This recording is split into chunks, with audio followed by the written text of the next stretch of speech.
Hello friends, welcome to Kishanth kitchen. இன்றைக்கி நம்ம கிஷாந்த் கிச்சனில் கொஞ்சம் கூட மசாலா உதிராமல் பர்ஃபெக்டான 65 எப்படி செய்கிறதுன்னு பார்க்கலாம். அது பார்க்குறதுக்கு முன்னாடி நம்மளோட சேனலுக்கு ஒரு லைக் பண்ணிக்கோங்க. இது வரைக்கும் சப்ஸ்கிரைப் பண்ணாதவங்க சப்ஸ்கிரைப் பண்ணிக்கோங்க. கூடவே பெல் ஐக்கானை கிளிக் பண்ணிக்கோங்க. அப்போ தான் நான் போடுற வீடியோஸ் உங்களோட நோட்டிஃபிகேஷனில் வரும். அதுக்கு நான் 250 கிராம் சிக்கன் எடுத்திருக்கேன். சிக்கன் எல்லாமே ஒரே சைஸாக கட் பண்ணியிருக்கேன். பாருங்கள், இந்தளவுக்கு தான் இருக்கணும். இதுக்கு மேலே இருந்தாலும் வேகாது. இதை விட சின்னதாக இருந்தாலும் சீக்கிரமாக கருகி போயிடும். அதனால் மீடியமான சைஸ் இது தான். இந்தளவுக்கு கட் பண்ணிக்கோங்க. இப்போ நல்லா கழுவி வச்சாச்சு. இப்போ ஒரு பவுலில் ஒரு முட்டை சேர்த்துருக்கேன். அதாவது முட்டையோட வெள்ளைக்கரு மட்டும். சிக்கன் கம்மியாக இருக்கனால வெள்ளைக்கரு மட்டும் போதும். இது கூடவே 1 டீஸ்பூன் மஞ்சள் தூள், 2 ஸ்பூன் காஷ்மீர் சில்லி பவுடர் சேர்க்குறேன் கலருக்காக. கொஞ்சம் கலர்ஃபுல்லாக இருக்கும். 65னா கலராக இருந்தால் தான் நல்லாயிருக்கும். இது கூடவே 1/2 டீஸ்பூன் சில்லி தூள் சேர்க்குறேன் காரத்துக்காக. இது கூட 1 ஸ்பூன் கார்ன்ஃப்ளவர், கூடவே 1 ஸ்பூன் அரிசி மாவு, பாதி சைஸ் லெமன், தேவையான அளவு உப்பு சேர்த்துக்கலாம்.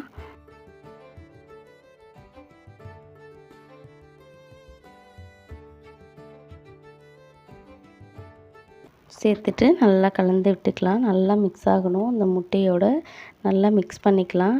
நம்ம தண்ணி எண்ணெய் எதுவுமே சேர்க்க வேணாம். அந்த முட்டையோட அந்த லிக்விட்லேயே அது கரைஞ்சி வந்துடும்.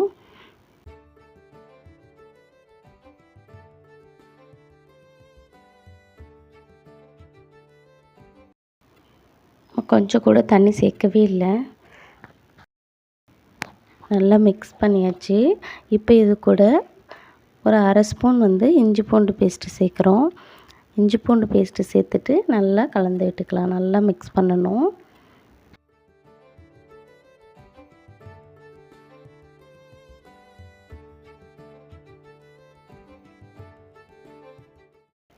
பாருங்கள், நம்ம தண்ணி எதுவுமே சேர்க்கலை.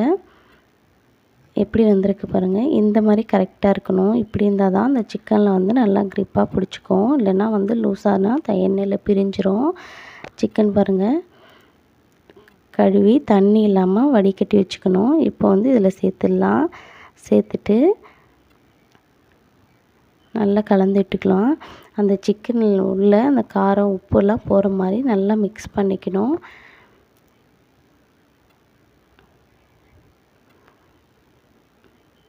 நல்லா தனித்தனியாக பொரிக்கும்போது தனித்தனியாக இருக்கணும். அந்தளவுக்கு நல்லா மிக்ஸ் பண்ணிக்கணும். தனித்தனியாக எடுத்துவிட்டு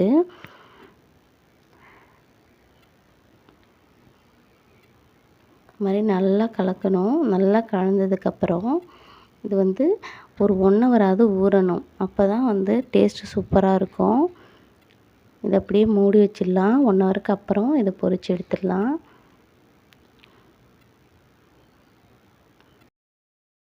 1 ஹவர் ஆயிடுச்சு.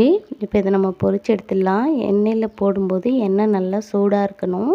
போட்டதுக்கப்புறம் ஃப்ளேமை கம்மி பண்ணிக்கணும். இல்லைன்னா மேலே கருகி வந்துடும். ஃப்ளேமை கம்மி பண்ணிவிட்டு அந்த ஸ்லோவான ஃப்ளேம்லேயே வேக வைக்கணும். அப்போ தான் உள்பக்கம் நல்லா வெந்து வெளியிலையும் நல்லா கிறிஸ்பியாக இருக்கும். பாருங்கள், இந்த மாதிரி குறைவான தீயிலே வேகணும். என்னோடய வீடியோ உங்களுக்கு பிடிச்சிருந்ததுன்னா மறக்காமல் லைக் பண்ணிக்கோங்க. இது வரைக்கும் சப்ஸ்கிரைப் பண்ணாதவங்க சப்ஸ்கிரைப் பண்ணிக்கோங்க. கூடவே பெல் ஐக்கானை கிளிக் பண்ணிக்கோங்க. அப்போ தான் வீடியோஸ் உங்களோட நோட்டிஃபிகேஷனில் வரும். பாருங்கள், நல்லா வெந்துருச்சு. இப்போ அடுத்த பேட்ச் சேர்த்துடலாம். சேர்த்துட்டு அதே மாதிரி பொரிச்சு எடுத்துக்கலாம். அவ்வளோதாங்க. ரொம்ப கிறிஸ்பியாக மொறுமொறுன்னு சூப்பராக 65 கொஞ்சம் கூட மசாலா உதிராமல் வந்துடுச்சு.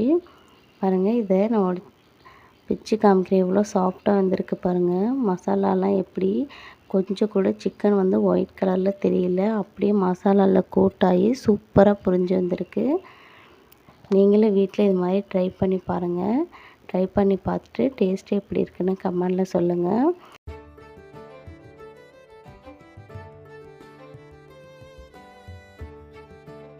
என்னோடய வீடியோ பிடிச்சிருந்தா மறக்காமல் ஃப்ரெண்ட்ஸ் அண்ட் ஃபேமிலிக்கு ஷேர் பண்ணுங்கள். வேறு ஒரு நல்ல வீடியோவில் சந்திக்கிறேன். Signing off Kishanth kitchen. Thanks for வாட்சிங்.